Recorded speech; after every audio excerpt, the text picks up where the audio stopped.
আলহামদুলিল্লাহ মর্জিনা এলো মানে 12:30 আমি তো টেনশনে পুরো অস্থির হয়ে গেছি। ও আসার পরে আমি শাওয়ার নিলাম, একটু লেটে আসছে, একটু বললাম যে কেন লেটে আসছে, তারপর দেন আমি বেরিয়ে গেলাম। আমার সেই টুকটাক কেনা আছে, বাজার আছে। তো ফার্স্টে আমি একটু হিজাব, আমি আসলে যে হিজাবটাই নিতে চাই ম্যাচিং করা, ওই হিজাবটাই পাওয়া যায় না। আমি ঠিক মানে এই ধরনের ম্যাচিং, যেই ম্যাচিংটা আমার পিঙ্ক অ্যান্ড ব্লু একটা ম্যাচিং, এটা হিজাব আমি এর আগে কার জন্য যেন কিনেছিলাম, বাট আজকে এসে একদম নেই। বাট এই হিজাবের কালেকশান আমার মনে হয় পুরো ঢাকা শহরে কোথাও পাওয়া যায় না। তো এরপর বাজার করতে চলে এলাম, আমার কিছু শুকনো বাজারের দরকার ছিল, তো সেগুলো করে নিলাম।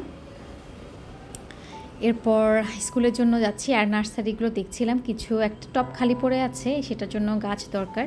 আসলে সময় করতে পারছি না, সময় করলে নিব। তো মারহান তিসারি স্কুলে পৌঁছে গেলাম। দেন মানহার একটা বই নেওয়া দরকার, আবার আমি মানে বেরিয়ে জিজ্ঞেস করলাম, প্রাইস জিজ্ঞেস করলাম বইটা নিবে কিনা, মানহা আজকে আর নিতে চাইলো না।